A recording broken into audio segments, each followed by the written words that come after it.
Welcome in, everyone, and thank you for listening to the 97th ever episode of the Missouri Sports Podcast, brought to you by 106 Apparel and recording from the Revel Advertising Studio in beautiful Springfield, Missouri. I'm one of your hosts, Cameron Albert, alongside my good friend and fellow Mizzou fan, Kyle DeVries. How are you doing today, Kyle? I'm great today, Cameron. How are you? I'm doing well. I gotta ask you. Yeah. What? Did you happen to pick up any cleaning supplies last week? No. Last week on the way home? Yeah. No. I'm like remembering what I said last week. Yeah, from that like little yard sale or whatever you told us about last week. I didn't actually go home that way, so. Are you kidding me? Yeah, sorry. Man, you missed out on so many good deals, I'm forgot. sure. If I would have driven past it, I would have remembered that I needed to stop and peruse their wares, but missed out. And it wasn't there this week that I noticed, but I could have been not paying attention. If you're confused by that, you'll just have to go listen to last week's episode. Kyle, on this week's episode, we're going to do something fun, but maybe depressing. Definitely a little bit of both. We're going to be doing a Barry Odom era retrospective. What went wrong, the highs, the lows, and how we ended up where we are, theoretically, about to see the first season of a new head coach in Eli Drinkwitz. I sure hope so. And I think we could really talk about this for a long time, because there was a lot to happen. It's a 4-year span, a lot of highs and a lot of lows. So I think we're going to try and shoot for making this maybe a 2-part series, kind of go over the first 2 years of the era this week, and really kind of dive into the happenings, and then do 2018, 2019 next week. That sounds perfect. Before we do that, let me remind everyone, please go check us out on YouTube. Subscribe over there if you could. If you want to be notified every time we post a video, you can hit the little bell and you'll be notified. On the podcast apps or services, if you could leave us a review or a rating, we'd really appreciate it. If you have any friends or family members that are Mizzou fans that don't listen to us, feel free to spread the word. Now, let's talk about some news. Let me go to my news section of my paper here. I don't know where you want to start with this week's news. Why don't we start it out with something that happened today, and that is Xavier Pinson giving everyone a heart attack. Yeah. Well, you gave me a heart attack. I'm sorry. I really was like just all bent out of shape about this, because I just saw the picture and it had like you can go find it on Instagram, but had like, if you haven't already seen it, his jersey with like a question mark on it. And I'm like, it just looks like exactly how you would imagine somebody transferring. And I kind of already felt like we knew he was returning, and I guess that it hadn't really been officially announced officially announced or anything like that. So I just kind of assumed that was already happening, that had been happening. So the ship had sailed. Yes. And so when I saw that question mark, I was like, okay, so he's transferring. I guess it may have been a false alarm. And maybe. The caption was like... the caption was actually the most terrifying thing about it. It was like, got to do what's best for me. Yeah, decisions. So I'm like, okay, well, see ya. But according to sources, all the beat writers, he has not entered the transfer portal, and perhaps this is just him maybe hyping up his decision on whether to stay in the NBA draft or not. Players officially have until August 3rd to remove their name from the NBA draft and retain eligibility. Mm-hmm. So, I think some people on Twitter were thinking that he's done some things like this before. But I definitely felt like this was the most cryptic of anything that we had seen from him so far. So, this was blatantly almost him wearing a non-Mizzou jersey. Yeah, almost not cryptic in how blatant, straightforward it seemed. Like if you showed me that image in a vacuum, regardless of what player, what school he was associated with, I'd be like, oh, that probably means he's either committing or committing. Yeah. To a school, and we don't know which one yet. Mm-hmm. So hopefully that's just him hyping up that announcement that he's returning to school. Do you remember when Tyler Beatty did something like that, whenever Yes. he just posted like a highlight tape or something. Yeah.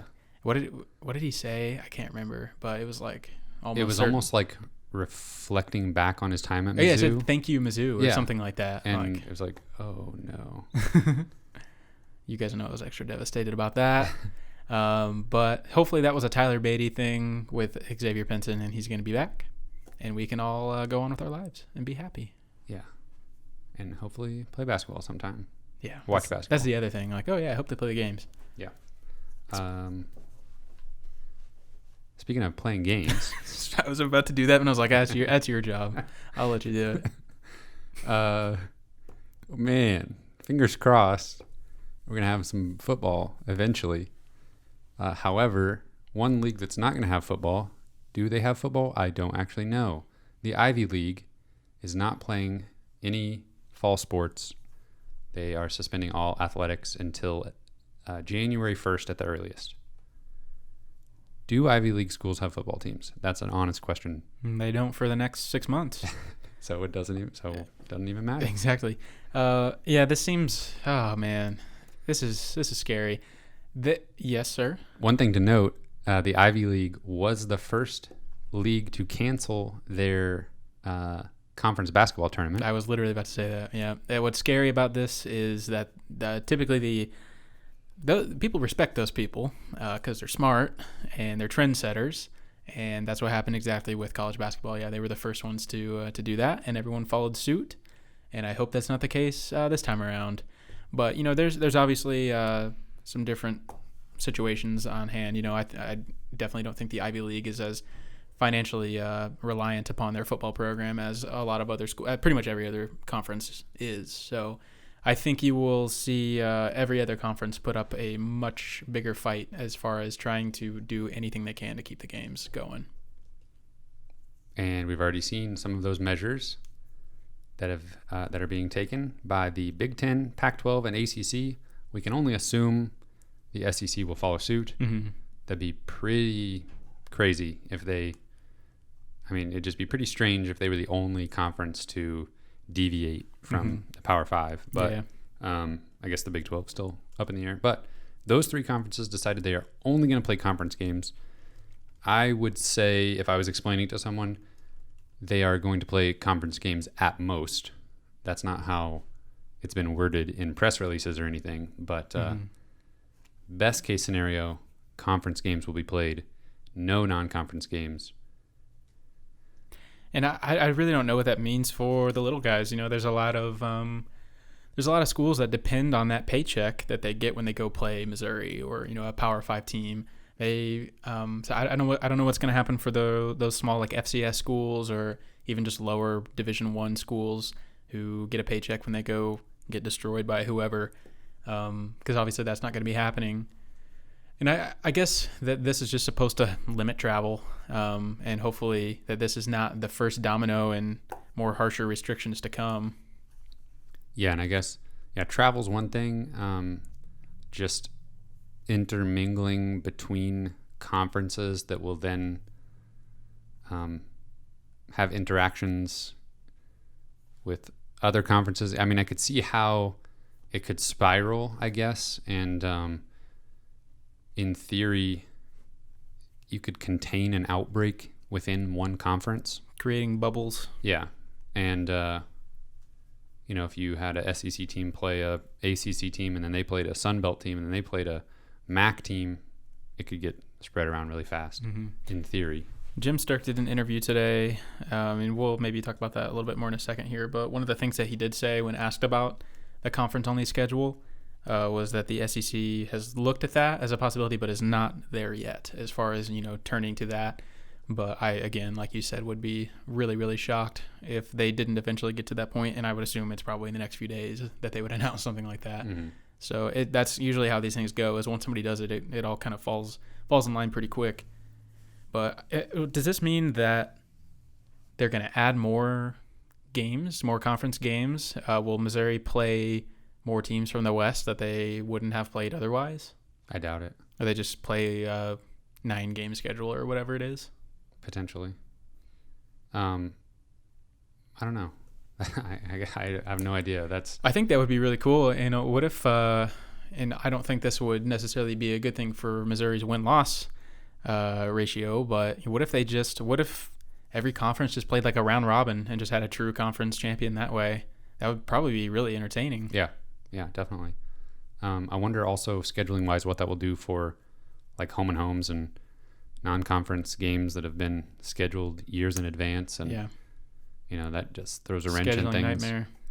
There's a possibility that they just scrap them completely, but some games are contingent on playing at the other team's place next season or the year after. Mm-hmm. So it'd be really bad, in a situation where Missouri's getting the home game of a home and home. They've already played the other one. Just having to renegotiate all that would be a headache. I guess in theory you could just push everything back a year. All non-conference schedule just gets shifted back 1 year for everyone. You mentioned one possibility being, and this seems like a pretty, unlikely scenario, that they would push the season back like many months into spring 2021. But then that creates an even weirder scheduling situation where what do you do with the next season and the following season? Yeah. Because then you'd basically have no off season. Yeah, I really don't think there's any way we just see this whole season just get canceled and forgotten about. Yeah, I think at the very, very, very worst, we'd just push it back to spring. But I almost feel like it would be less of a nightmare to just cancel the season because of all of the scheduling things that happen. And what on earth do you do when you wrap up a season in April and you got to turn around and start fall camp in 3 months? Is that what happens? Or do they just keep pushing it back a little bit? I don't know. So it's craziness. There's so many things that can happen.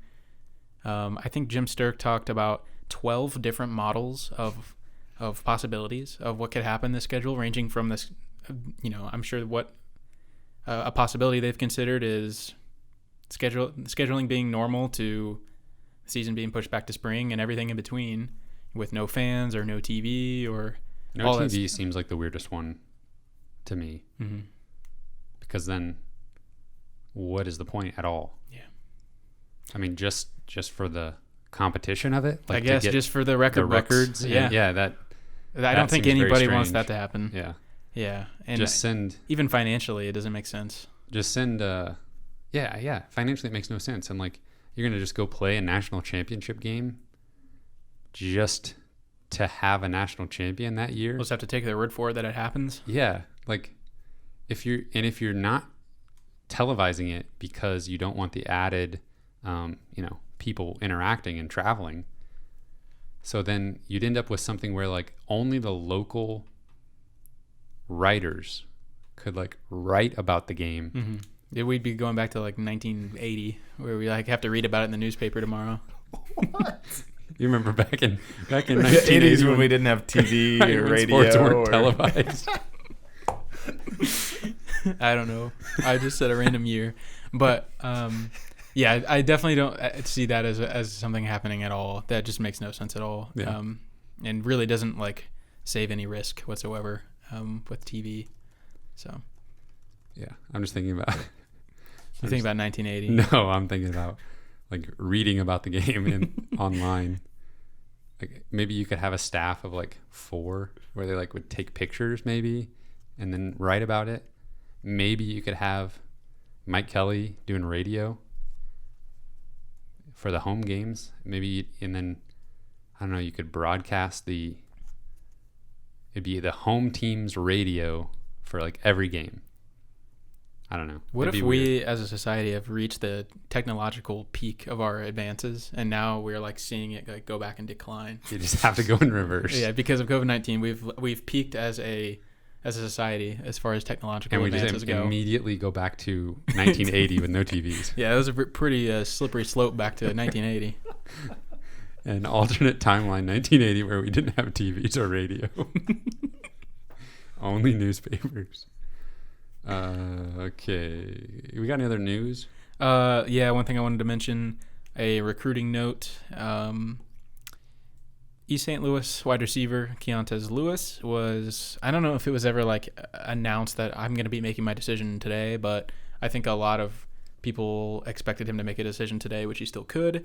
And today being Thursday, July 9th. Keontae Lewis was most likely going to Missouri. Even his coach said on an interview like a week ago that he's probably going to go to Missouri. Then all of a sudden this morning, kind of started hearing some chatter about him maybe going elsewhere. I don't know if his decision timetable is changing at all, but definitely not good news on that front. All of the crystal ball analysts are like changing their pick from Missouri to UCLA. I have no idea what the correlation is between him and UCLA, but I'm afraid something has happened behind the scenes, maybe between him and the coaches, that has made him make an impulsive change of mind. So hopefully that's all just rumors, but obviously whenever a lot of people start changing their crystal balls, those guys know what they're talking about. So probably more than just rumors. Yeah, I'm a little nervous now. I thought we were maybe going to get the East St. Louis trio. I thought we'd be talking about a commitment today, in all honesty. Probably not the case. I just hope that we hold on to Tyler Macon at this point. Yeah. I would be shocked if Tyler Macon went anywhere else. Yeah, we talked about him last week with his Elite 11 performance. Everything has been positive surrounding his recruitment lately. But yeah, I'm looking at 24/7 Sports and Keontae Lewis 100% to UCLA with an average confidence rating of 9 out of 10, which is considered high confidence. Yeah, I would think that. So that was pretty much all just happened in the last 12 hours. So we will see what happens there. Only 3 predictions, but all to UCLA, all high confidence. That's not good. Any other news? All right, then let's set the table a bit for our Barry Odom era retrospective. A look in the past, a trip down memory lane, all of those cliches. Maybe let's talk about what Barry Odom was walking into when he took over as head coach of Missouri. Barry Odom had been the defensive coordinator at Memphis and then the defensive coordinator at Missouri, and actually was coordinated one of the best defenses in recent memory in 2015. That 2015 season was strange for multiple reasons. Right off the back of back-to-back SEC championship appearances, 2015 was supposed to be another promising season. We knew the defense was going to be excellent. The offense was returning. Matty Mock was returning, was supposed to return Dorial Green-Beckham for his junior season. Obviously, both of those did not turn out as expected. Drew Lock ended up playing. There was a football team protest. Gary Pinkel retired due to health concerns. And it was just a very strange season, 2015. I remember going to see them play Florida at home, and they lost that game 14-10 or something like that. Against a good Florida team. Yeah. Will Greer was their quarterback. And there were just a handful of games that season against decent competition that Missouri lost by less than a touchdown. Mm-hmm. And I just remember looking at that and thinking, if this offense could have mustered 7 more points per game, and a lot of times it was 5 more points per game, they were winning 10 games. Yeah. And fighting for a third SEC East championship in a row. So, I don't know. We don't need to dwell on pre-Barry Odom too long, but... yeah, he was coming into a weird situation, and the defense, like you said, was fantastic, and obviously led by him.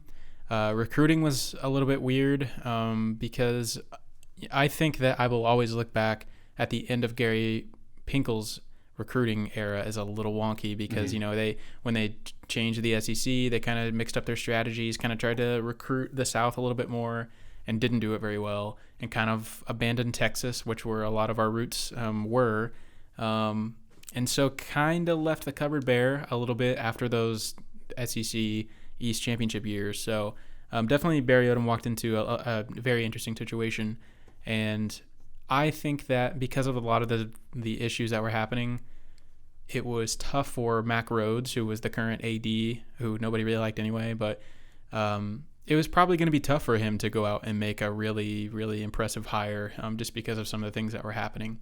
And the players really liked Barry Odom. And, maybe it seemed like it was his time. He had done really, really well as a defensive coordinator in multiple stops at Missouri and Memphis, played at Missouri.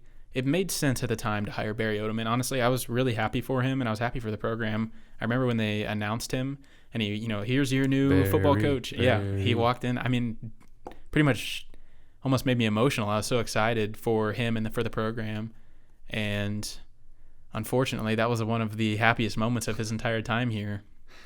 Yeah, so jumping back just a minute to recruiting, the 2012 recruiting class was headlined by DGB. Easily top 5, according to ESPN, number 1 player in the country. Then 2013 and 14, they were 43rd nationally, 14th in the SEC, then 37th nationally, 13th in the SEC. 2015, an uptick because of Drew Lock and Terry Beckner Jr., 25th nationally, 12th in the SEC. But Barry Odom's first season was 2016, so you need more time for that 2015 class to show what they're capable of, even though they were headlined by 2 future stars. Those 2013 and 14 classes, like you're alluding to, just weren't that special and didn't have, I don't know if it was, well, I guess we can jump into that. Some of the coaching changes right off the bat, I think, impacted things severely. Immediately, defensive line coach Legowski or something like that left. Mm-hmm.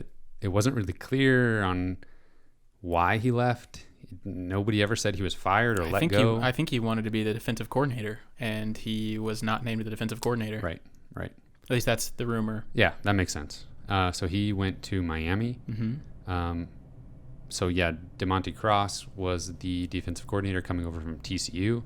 Man, that feels like ages ago. Yeah, that he was the defensive coordinator. Yeah. Josh Heupel was brought in as the offensive coordinator. That wasn't too controversial. It was fine. He formerly coached at Oklahoma with some success. So another big thing that people will talk about and still talk about affecting the Missouri program is Pat Ivey being removed from his position as strength and conditioning coach. Mm-hmm. And some people describe him as like team psychiatrist almost. Just the way he was able to help players mature and grow physically and mentally during their time at Missouri. And he was just kind of a glue guy that provided so much, just so many things that you couldn't account for, in the stat book, basically. Mm-hmm. Yeah. And with all of that stuff, as we kind of transitioned from 2015 into 2016, was the big defensive scheme change, going from kind of the let's meet at the quarterback kind of defensive line play. 10 years back, 4-3. Yeah, which worked very well because we had the personnel for it. And I remember in the beginning of the 2016 season, it was more of a different gap responsibilities, maybe more of a stop the run, read and react, maybe more of a NFL style defensive line. And we had Charles Harris, who is like a first team All-American pass rusher, who's probably a junior or senior at that time. And I remember him specifically being very outspoken in not being happy with that change. And so you could see that reflected on the field. Immediately. Yeah. And the philosophy for a while before then had been stop the run on the way to the quarterback. And it wasn't really, we had rush-ins who their job was just to get to the quarterback, and everybody else could kind of clean it up if the play broke down from a defensive point of view. So yeah, that was a big sort of controversy early on. There was a lot of controversy on the defense right from the beginning, and the defense took a step back that first season, and then switched back mid-season to a 4-3. Yeah. I'm gonna pull up the schedule here while we're talking about it. Yeah, that was weird. Just like it was almost like stick with your system here, or if you're going to be recruiting guys for the system, like pick something, because switching back to the 4-3 mid-season to maybe salvage a few wins, I don't know. It just it's a tough spot to be in. Yeah. It is. And you're probably feeling like every day is hell when every player you feel like hates you because you've made this change and it's affecting their careers and they're wanting to, put up big numbers and go to the next level and all this stuff. And that's what was happening. We had like 4 NFL caliber defensive ends, Michael Sam, Coney Ealy, Shane Ray, Marcus Golden, who are all putting up gaudy numbers, getting sacks and all this stuff. And then immediately we changed to a system that just doesn't put as much pressure on the quarterback and all that. So obviously everybody's mad. Yeah. But yeah, do you try to salvage a few wins, but at the same time, are you planning to go back to what the original plan was whenever you can try and recruit a few players that might fit your personnel better, or might fit your scheme a little bit better? And eventually that ended up being the case. Mm-hmm. But that first year, it was a rocky start. Yeah. Looking at the SP Plus, which is advanced analytic number.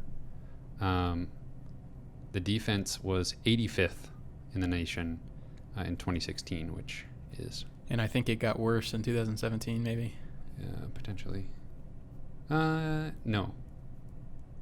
61st, 2017. So, yeah. And those are advanced metrics, not necessarily highly weighted on points, given up. So this 2016 season, Drew Lock was going to be the guy. We knew that going into his sophomore season. And I felt pretty good that the combination of him and Josh Heupel, they'd be able to at least put up some stats. And that's exactly what happened. It didn't necessarily translate to a lot of wins, but the offense put up numbers. Missouri was 4-8 that season, 2-6 in conference play. We'll run down the schedule real quick and then maybe talk about some highlights and lowlights from that season. Started the season at West Virginia, lost 11-26. That was a weird game where it felt like it was winnable right up until the end. Mm-hmm.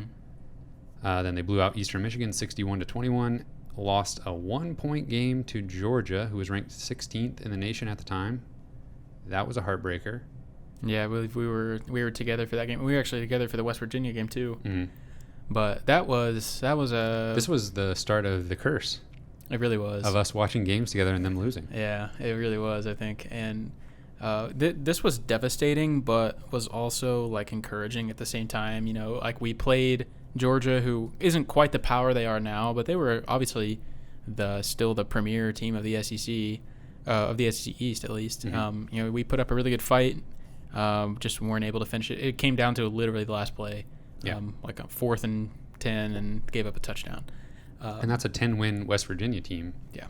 In week 1 as well. Mm-hmm. So there were some encouraging things, and the win over Eastern Michigan was, that was what we had wanted to see out of Drew Lock. Him just looking confident and having fun out there, just throwing bombs, and that's an actual FBS opponent. Yeah. Team that is not an FBS opponent is Delaware State. Oh my gosh. And Missouri won that game 79-0. They literally shortened the second half. Yep. Because it was so insane. And it was like not an FBS game. There's literally no point in playing that game, but Delaware State was 0-11. They were bad for an FCS team. Yeah.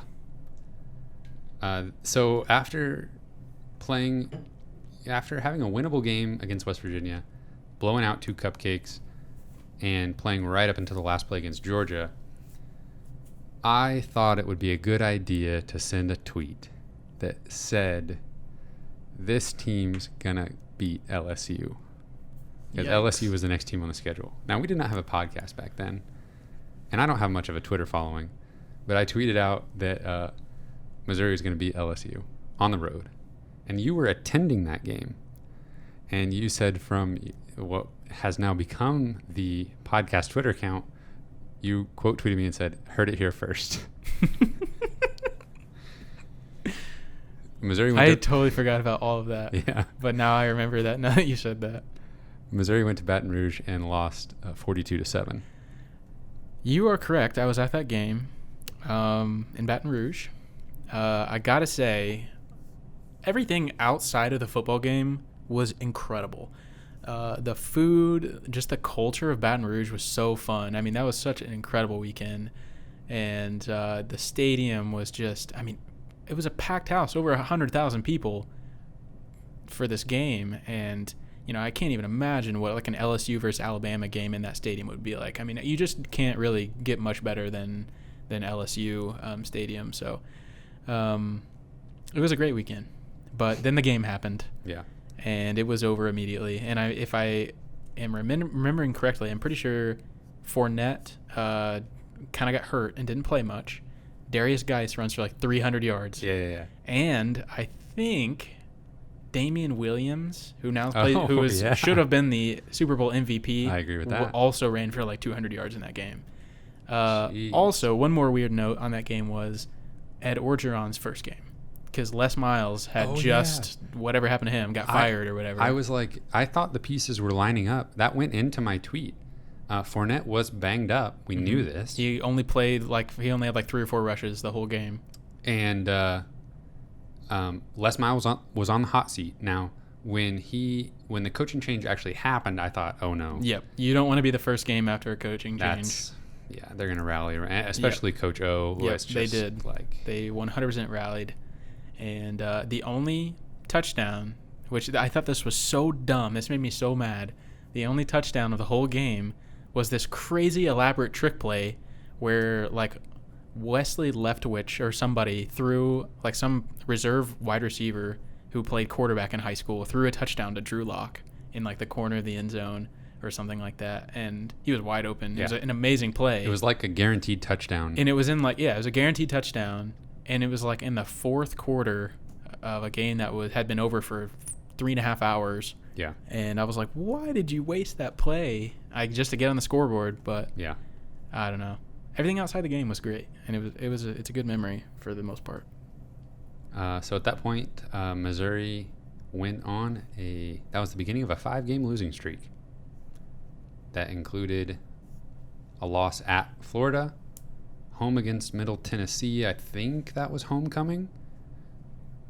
I think maybe I was at that game. Oh, really?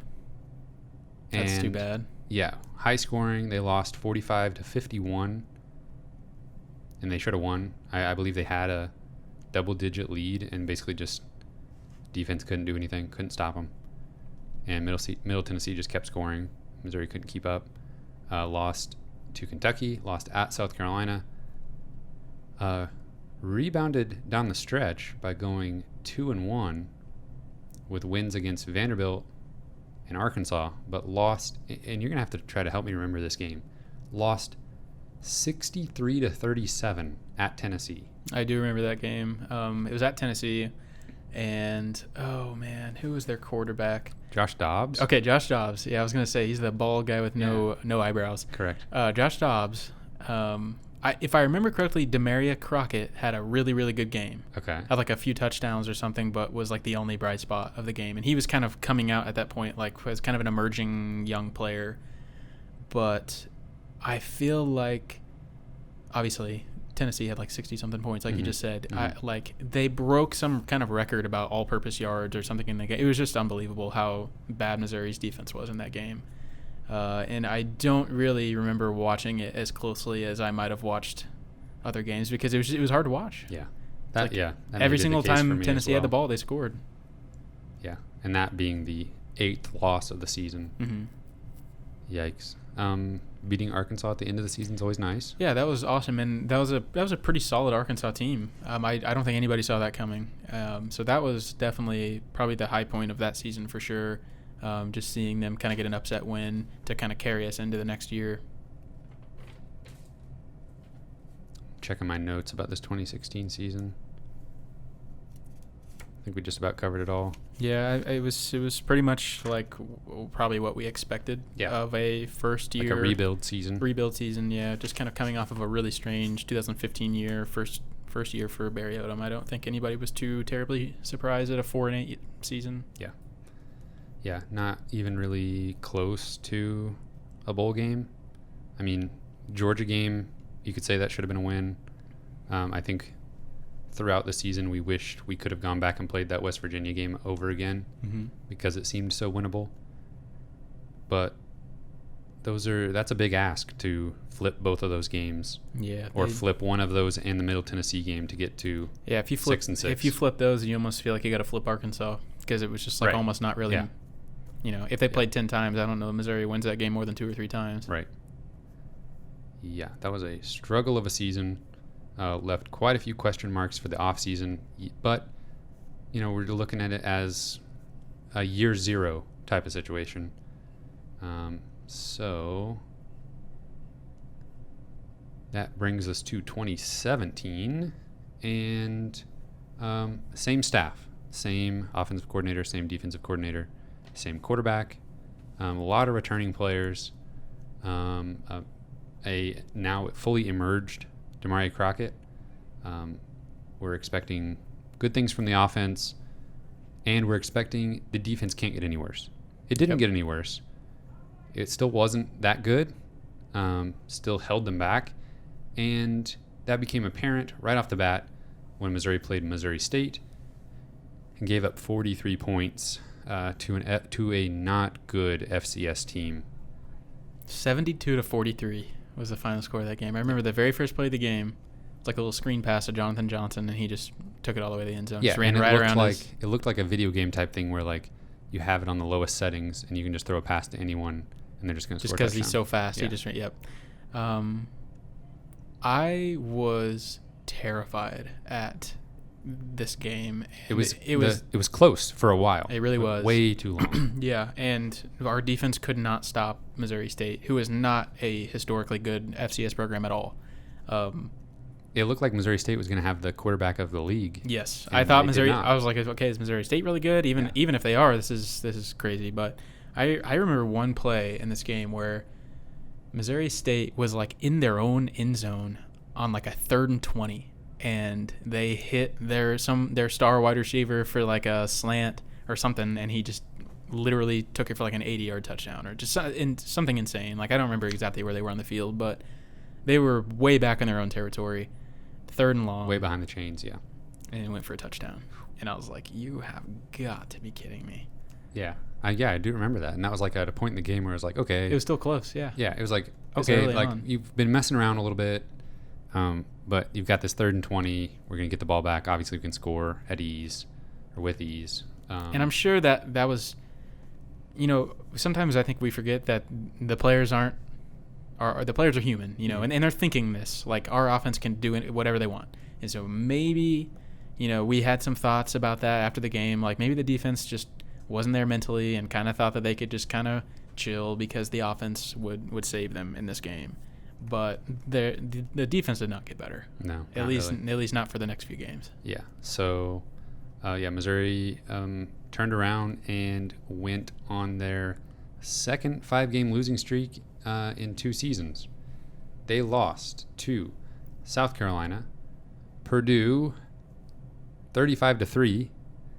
Producer Cameron and I were at the gym working out on a Saturday morning, afternoonish time, and you're coming to my house that night. Yep. And I don't actually remember that part, but I was driving to the gym, listening to it on the radio. It was not going well. I made the conscious decision to not listen to it while we were working out. Came back and heard 35-3 Purdue, and I was like, what? Yeah. Well, we'll back up for a second. South Carolina game was the second one, right? Yeah. Okay, you were at my house for that one, I believe. Was that the game that Missouri started off pretty well? Yes. Got a field goal or something.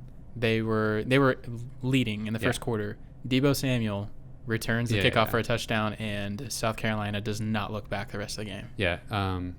Missouri maybe already had all of their points and Or something close, yeah. Yeah, maybe they were up 10-0 or something, and they were driving. I think it was 10-0, yeah. And then I remember Demaria Crockett breaking off a big run, and then they must have turned the ball over or something, or maybe they had to settle for the field goal, and then it was just Debo Samuel, who was an incredible college player, and I think is going to be a great player in the NFL if he can stay healthy. Yeah, kickoff return, and then Missouri did not do anything right after that point. It just completely deflated the whole game.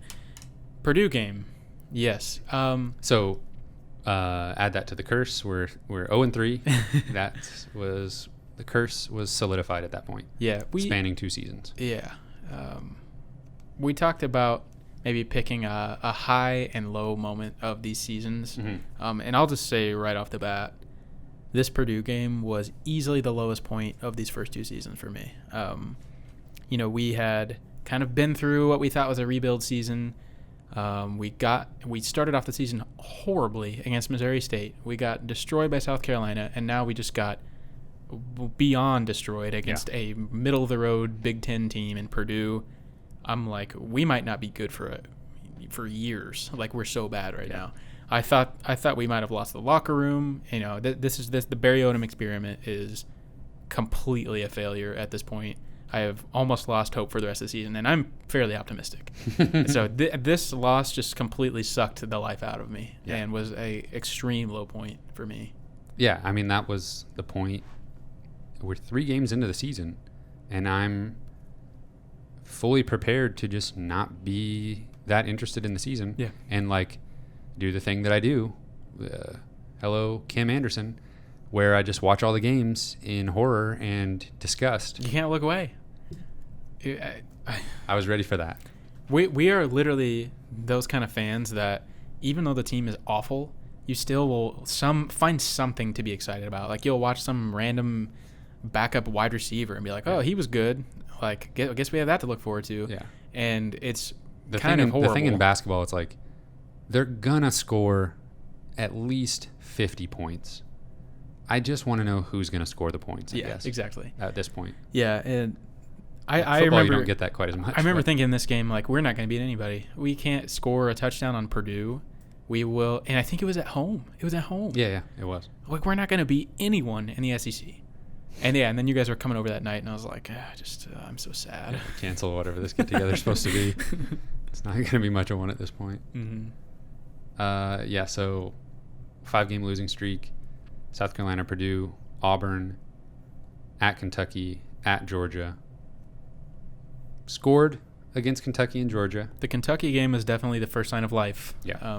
In what would be a rebound eventually. Didn't look awful against Georgia. Georgia, an excellent team that year, went to the college football playoff, won 13 games. I think Drew Lock had some of his best plays of his entire career in that game. And I remember seeing on social media, Georgia fans were impressed by his performance. He just threw some absolute bombs that game. And I can't even remember who he threw some of those to. Might have been Emmanuel Hall, maybe. I'm not sure. Yeah, Jamon Moore, maybe. Maybe, but he had some incredible plays in that game.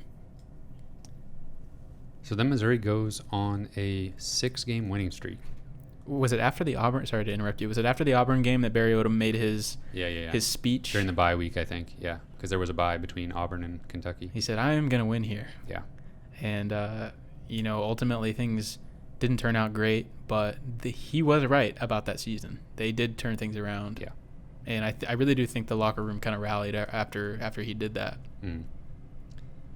6-game winning streak. Did we go to a game this season? I'm looking at this game. Idaho, I think. Okay, yeah. They won 68-21. We went to Idaho and we went to Tennessee later in the year. Oh, yeah. Okay, yeah, that was that season. So they rattled off some wins here. Idaho at UConn, big blowout. Florida, big blowout. All these were. Tennessee, the one we went to. Tennessee fan yelling the wrong quarterback's name the whole time. Mm-hmm. Stomped Vanderbilt on the road, and then had a really close game, but they beat Arkansas on the road they became bowl eligible with the win at Vanderbilt. Got their 7th win against Arkansas. 6-game winning streak to end the season. Crazy turnaround. I mean, it feels like there was a couple of moments in the Barry Odom era, and we'll talk a little bit about the other one next week, but 2 different seasons that were just completely black and white. Like one thing, they were just awful, and then they were just really great, and I felt like they could compete with almost anybody in the country, and I don't know why they had those swings. I don't know if there was just a lot of stuff going on in the locker room, or I don't really know. And we tried to solve those kind of mysteries at the time, and I'm not sure that we were ever really able to put a finger on what was happening. But the second half of the season was really, really fun. Yeah, you talked about the lowest point during these 2 seasons being the Purdue loss, and I echo everything you said there. I have the 4 that I wrote down. We've talked about 3 of them.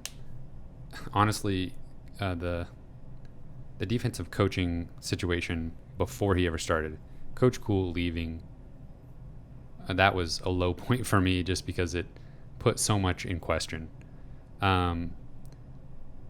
That loss to Tennessee where we gave up 63 points, I didn't even remember that game, but I knew it had to have been a low point. Yeah. But the 5-game losing streak, this is cheating having this as a low point, and spoiler alert for next episode, Barry Odom coached at Missouri 4 seasons. 3 of those seasons had a 5-game losing streak. That's nuts. And so, yeah, I mean, the Purdue game being the second game in this 5-game losing streak in 2017, those have got to be my low points and that's cheating because it's 2 different things that span a total of 10 games. But it's just so hard as a fan when you're watching a team lose every week for 5 weeks to think, how does this team win? Mm-hmm. Speaking of also coaching changes, if I remember correctly, I believe DeMonte Cross was relieved of his duties halfway through the season. And I think that may have had something to do with the turnaround. And basically Barry Odom just took over defensive play calling duties. Yeah. And it led to Coach Walters, who is still there and has been pretty remarkable. Yeah, we heard a lot of good things about Ryan Walters at that time, and they put a lot of faith in him. And like you said, he's still there. Speaking of coaches leaving, Missouri was the team that either beat the team that caused the coach to be fired or was playing a team that had just had their coach fired for like the last 4 weeks of the season. Yeah.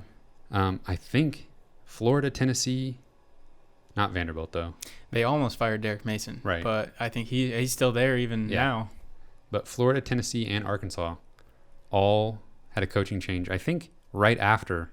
I know for a fact Tennessee, I remember being on the way home the next morning, and Butch Jones, they announced he was gone. And then Brett Bielema, he was fired on the field after that game. That's what reports were. Yeah. He didn't even get to come home first. Yeah. That was pretty wild. And I think that was maybe an argument that people, the haters, were making against Missouri that year, was that they're just destroying bad teams. And maybe you're right, and you're probably not the best team if losing to you is what gets your coach fired. Yeah. Is like the last That's another straw. Indicator, probably. Yeah. Oh, you lost to Missouri. On top of all this, you lost to Missouri. Yeah. So things were fun, but I definitely don't think that anybody was too sold that things were going to be making a permanent change or anything. Now, this was Drew Lock breaking records year, though, right? Because that was Josh Heupel's last season at Missouri. So this was Drew Lock breaking the SEC single season touchdowns record and passing for a cajillion yards. Am I correct? I think so. I think that was 2018. 2018 was Drew Lock's senior season with Derek Dooley. regression. They won 8 games, but it was spoiler alert for next week. You might be right. It was his junior year. Yeah. We put up ridiculous numbers, and that was a criticism of the offense, was that, yeah, you're putting up all these stats, but you're putting the defense right back out there, and what is that doing to just your game flow and time of possession and all of that? Yeah. So that's a high point for these 2 seasons for me, for sure. Drew Lock just went off his junior season. And it helped that he was able to score a good chunk of 79 points against Eastern Michigan. Yeah, I think he threw like 6 touchdowns in the first half of that game. Yeah. So broke records and then just got to sit for a half. Yeah, that is definitely something that we kind of just that was the thing with those records, was he would just destroy bad competition. I mean, they would just go to town on those middling SEC teams or those non-conference games they played. They would keep him in there the whole game, and he would just throw for like 5 touchdowns every game. So yeah, you're right. That definitely was the season. And then, but just I remember watching, of course, Black Friday against Arkansas, watching him actually get the touchdown, I think, to Emmanuel Hall to set the record. That was a really cool moment, and definitely one of the highest points, in my opinion, of the Barry Odom era. So there's one more game that we haven't talked about, and that is the bowl game in 2017 holiday season against Texas. And I remember that game as the time Texas punter Michael Dixon beat Missouri single-footedly. Yeah. I don't have great memories about that game for a lot of reasons. But that was definitely a thing, was like, I felt like we just lost to a punter. Yeah. Because the things he did that game were immaculate, and he's probably one of the best NFL punters. Right. One of the best punters in the NFL now. Yeah. So that was definitely not a fluke.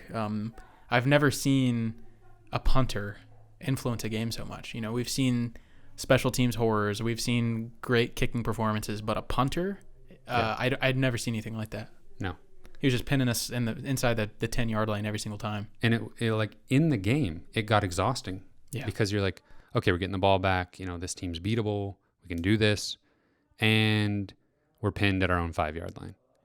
No touchbacks. No breathing room. No return game. Just over and over and over. And it was just like, and of course that was the game where you went viral.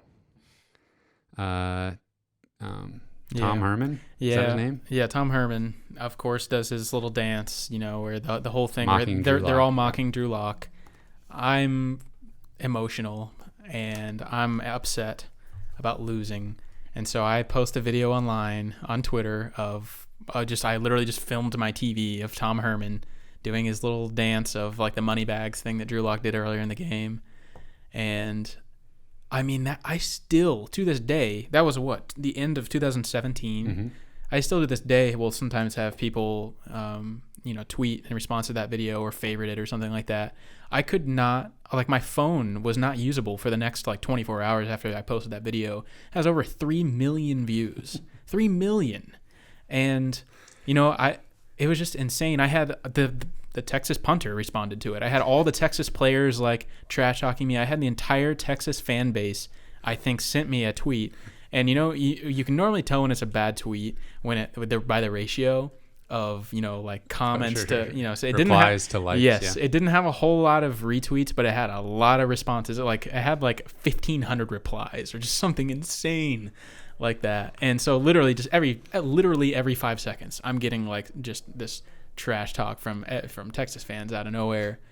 And then your tweet resurfaced later. Yes. When there was a controversy and every time there's a Tom Herman controversy, it resurfaces. And one time an Ohio State fan, a big Ohio State Twitter account got a hold of it, and then their whole fan base was going to town about the Zach Smith news, and Zach Smith himself responded to the tweet with a clown emoji in response about Tom Herman a year later. Oklahoma fans have grabbed it and spread it around. Yeah, so every fan base that for whatever reason hates Tom Herman has gotten a hold of it.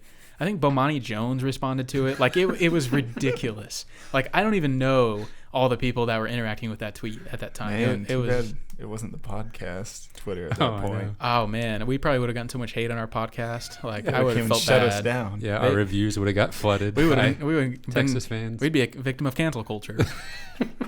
It was true. It was truly insane. Like that 24 hours after I tweeted that, there were so many points where I just wanted to delete the tweet just so I could end the madness. But I'm like, it's kind of hilarious. So Yeah, you don't get one of those every day. yeah. Oh man, what a fantastic memory to cap off the 2017 Missouri Tiger football season. I wanted to beat Texas so bad. I hate Texas. Yeah, and, of course, another bowl matchup against a former Big 12 team. Of course, it's Texas, and they want to be back, folks. And it's an opportunity for Missouri to say, no, you're not. Ugh.